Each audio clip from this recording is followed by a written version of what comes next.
ඔයාගේ Word document එක වෙනස් කරේ කවුද? වෙනස් කරේ මොනවද කියන එක ලේසියෙන්ම බලා ගන්න පුළුවන් වෙන විදියට හදා ගන්න ඕනද? එහෙනම් මෙහෙම කරන්න.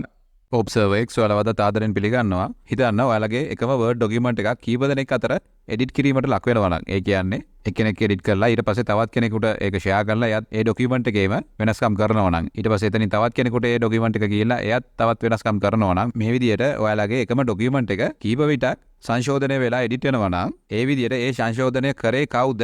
සංශෝධනය කරේ මොනවාද කියන එක බොහොම පහසුවෙන් බලාගෙන ඔයාලට අවසාන document එක කියන්නේ අවසාන Word file එක නිවැරදිව සකස් කරගන්න ඔයාලට උදව් කරන බොහොම ප්‍රයෝජනවත් option එකක් Microsoft Word වල තියෙනවා. ඉතින් මේක හඳුන්වන්නේ track changes කියලා.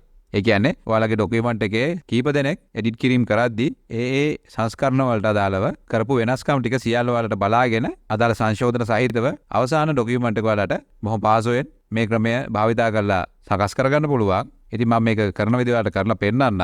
ඒකට ඔයාලා කරන්න ඕන ඔයාලගේ Word document එකේ මෙන්න මේ review කියන tab එකේ යටතේ තියෙන මෙන්න මේ track changes කියන option එක enable කරන එක. ඒ වගේම ඔයාලා හොඳින් මතක තියාගන්න මෙන්න මේ all markup කියන option එක මෙතනින් select කරලා තියන්න. ඉතින් අපි මෙතෙන්දී මේ command එක දීලා කියන්නේ අපේ document එකේ මෙතෙන් සිට කරන සියලුම සංශෝධනයන් සියලුම වෙනස් කිරීම වාර්තා කරගන්න කියන එක. ඉතින් මම ඔයාලට ඒක කරන විදිය පෙන්නන්නම්. මම මේ document එකට මෙන්න මේ විදියට අලුතෙන් වචනයක් එකතු කරනවා. ඔයාලට පේනවා මම එකතු කරන වචනය මෙන්න මේ විදියට රතු පාටින් highlight වෙලා තමයි පෙන්නන්නේ. ඊට පස්සේ හිතන්න මම මෙන්න මේ වචන දෙක මේකෙන් delete කරනවා කියලා. මේ විදියට අපි track changes enable කරාම අපේ document එකේ වචන delete වෙන්නේ නැහැ. මෙන්න මේ විදියට අදාළ වචන හරසිරකින් කැපිලා තමයි පෙන්නන්නේ. ඊට පස්සේ මම මේ විදියට අලුතෙන් මම delete කරපු වචනේ වෙනුවට අලුත් වචනයක් enter කරනවා. ඉතින් ඔයාලට පේනවා ඒකත් රතු පාටින් highlight වෙලා තමයි type වෙන්නේ. ඒ වගේම ඔයාලට පුළුවන් මෙන්න මේ විදියට වාක්‍ය සම්බන්ධ විශේෂ දෙයක් සඳහන් කරන්න ඕන නම් මෙන්න මේ විදියට කමෙන්ට් එකක් දාන්න. ඒකට ඔයාලා කරන්න ඕන මෙන්න මේ විදියට අදාළ වාක්‍යය සිලෙක්ට් කරලා මෙතනින් new comment ගිහිල්ලා මෙතන ඔයාලට පුළුවන් මේ සම්බන්ධව ඔයාලට දක්වන්න ඕන අදහස type කරන්න. ඒ කියන්නේ ඔයාලට යම් කිසි වෙනස්කමක් සිදු වෙන්න ඕන නම් මෙතන type කරලා තියන්න පුළුවන්. එතකොට ඊළඟට edit කරන කෙනාට පුළුවන් මේක ඒ අනුව හදා ගන්න. ඉතින් මම ඔයාලට මෙන්න මේ විදියට තවත් වෙනස්කම් කීපයක් කරලා පෙන්නන්නම්. මම මෙන්න මේ විදියට මේ වචනේ delete කරලා අලුතෙන් වචනය add කරනවා. ඉතින් මෙන්න මේ විදියට ඔයාලගේ document එක තව කෙනෙකුට යවුවාම ඒ කෙනා අලුතෙන් මෙන්න මේ විදියට ඒ document එකේ සංශෝධනය කිරීම කරාට පස්සේ ඔයාලට ලැබෙන document එක මෙන්න මේ විදියට තමයි පෙන්නන්නේ.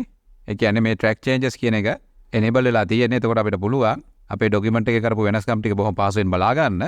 ඉතින් ඊළඟට හිතන්න ඔයාලට මේ ලැබිලා තියෙන්නේ ඒ විදියට වෙනස්කම් කරපු document එක කියලා. ඉතින් ඔයාලට පුළුවන් මේ අදාළ වෙනස්කම් ඔයාලට ගැලපෙන විදියට තියාගන්නවද නැද්ද කියන එක තීරණය කරන්න. ඉතින් ඒකට අපිට මෙන්න මේ විදියට options ලබා දීලා තියෙනවා. ඔයාලට කරන්න තියෙන්නේ අදාළ වෙනස්කම මෙන්න මේ විදියට select කරලා ඊට පස්සේ ඔයාලට මේ වෙනස්කම ඔයාලා පිළිගන්නවා නම් මෙන්න මේ විදියට accept කියන තැනට යන්න. එතන options ගණනාවක් අපිට ලබා දීලා තියෙනවා. මේ පළවෙනි option එකෙන් කියන්නේ accept and move to next කියලා. ඒ කියන්නේ මේ සංශෝධනය පිළි අරගන්න ඊට පස්සේ ඊළඟ සංශෝධනයට යන්න කියන එක. එහෙම නැත්නම් තවත් option එකක් දීලා තියෙනවා accept this change කියලා. ඒ කියන්නේ මේ වෙනස්කම අපි accept කරනවාද කියන එක. ඒ කියන්නේ මේ වෙනස්කම අපි පිළිගන්නවා කියන එක. එහෙම නැත්නම් අපිට තවත් option එකක් ලබා දීලා තියෙනවා සියලුම වෙනස්කම් අපි පිළිගන්නවාද කියලා. ඒ කියන්නේ මේ සංශෝධනය කරපු සියලුම දේවල් අපි පිළිගන්නවා නම් අපිට පුළුවන් accept all changes කියලා දෙන්න. ඊට පස්සේ තව option එකක් තියෙනවා accept all changes and stop tracking කියලා. ඒ කියන්නේ සියලුම සංශෝධනයන් පිළිගන්න. ඒ වගේම තවත් වෙනස්කම් වාර්තා කරන එක සිදු කරන්න එපා කියන command එකත් අපිට මෙතනින් ලබා දෙන්න පුළුවන්. ඒ කියන්නේ අපේ document එක කවුරුවත් සංශෝධනය කරන්නේ නැත්නම් අපිට ඒ command එක දෙන්නත් පුළුවන්. ඒ වගේමයි ඔයාලා මේ සංශෝධනය පිළිගන්නේ නැත්නම් ඔයාලට පුළුවන් මෙන්න මේ reject කියන option එක යටතේ තියෙන මෙන්න මේ reject and move to next කියන option එක. ඒ වගේම reject change. ඒ කියන්නේ අපි මේක පිළිගන්නේ නැහැ.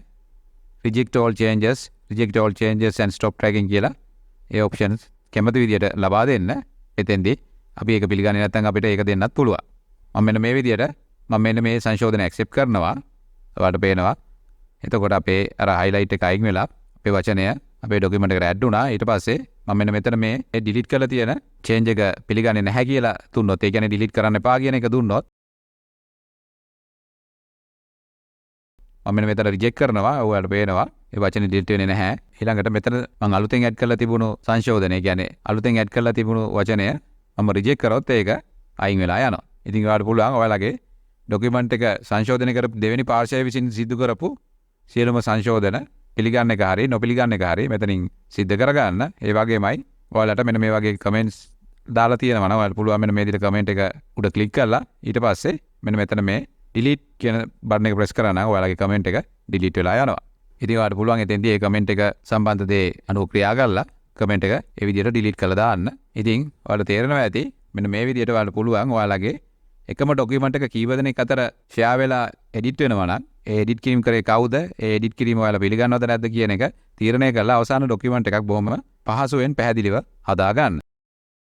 ඊට පස්සේ මම තව දෙයක් ඔයාලට පෙන්නන්නම්. ඔයාලට පුළුවන් මෙන්න මෙතන මේ මාකප් සෙක්ෂන් එකේ no markup කියන ඔප්ෂන් එක සිලෙක්ට් කරලා මෙන්න මේ විදිහට සියලුම වෙනස්කම් සහිත ડોකියුමන්ට් එකේ ප්‍රිවිව් එකක් ඔයාලට බලා ගන්න.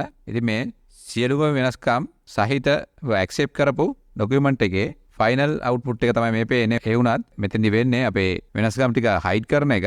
නැවතත් මෙන්න මේ විදිහට all markup කියලා දැම්මහම ඔයාලට බලා ගන්න පුළුවන් ඔයාලගේ ડોකියුමන්ට් එකේ සංශෝධනය කරපු දේවල් බොහොම පැහැදිලිව. ඉතින් මම මේක ඔයාලට කියලා දෙන්න හේතුවේ ඔයාලට සංශෝධනය කරපු ડોකියුමන්ට් එකේ අවසාන ડોකියුමන්ට් එක මොන විදිහටද පේන්නේ කියන එක ඔයාලට බලා ගන්න අදහසක් ගන්න. මොකද මෙතන ගොඩක් දේවල් මාක් වෙලා තියෙන හින්දා ටිකක් බලා ගන්න අපැහැදිලි තත්ත්වයක් තියෙනවා. ඒක පැහැදිලි කරගන්න තමයි මේ no markup option එක ලබා දීලා තියෙන්නේ.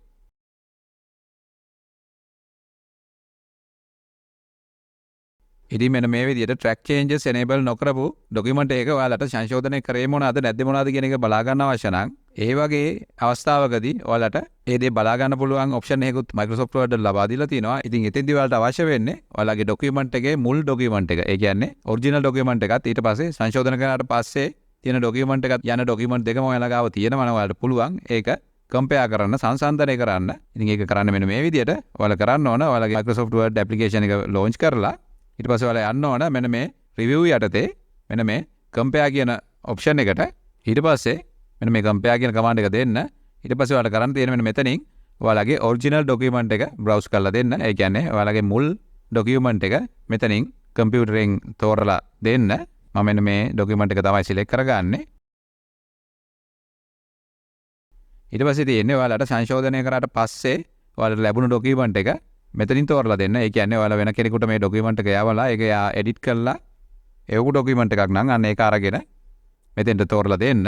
ඊට පස්සේ ඔයාලට කරන්න තියෙන්නේ මෙන්න මේ ඕකේ කියන බටන් එක ප්‍රෙස් කරන්න.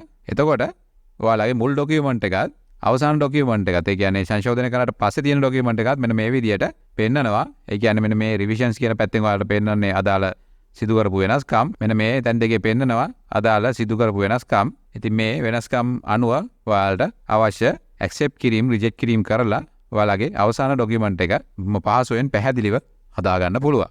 ඉතින් මෙන්න මේ විදිහට ඔයාලට පුළුවන් ඔයාලගේ Microsoft Word ડોකියුමන්ට් එක සිදු කරපු වෙනස්කම් සිදු කරේ කවුද සිදු කරපු වෙනස්කම් මොනවද කියන එක බොහොම පහසුවෙන් බලාගෙන ඒ අනුව ඔයාලගේ අවසාන ડોකියුමන්ට් එක හදා ගන්න. ඉතින් ඔයාලට මේ වගේ tips දැනගන්න ඕන නම් ObserverX subscribe කරලා notification on කරලා තියාගන්න. ඊළඟ වීඩියෝ එකෙන් හම්බ වෙනකන් මම ගිහිල්ලා එන්නම්. බොහොම ස්තුතියි.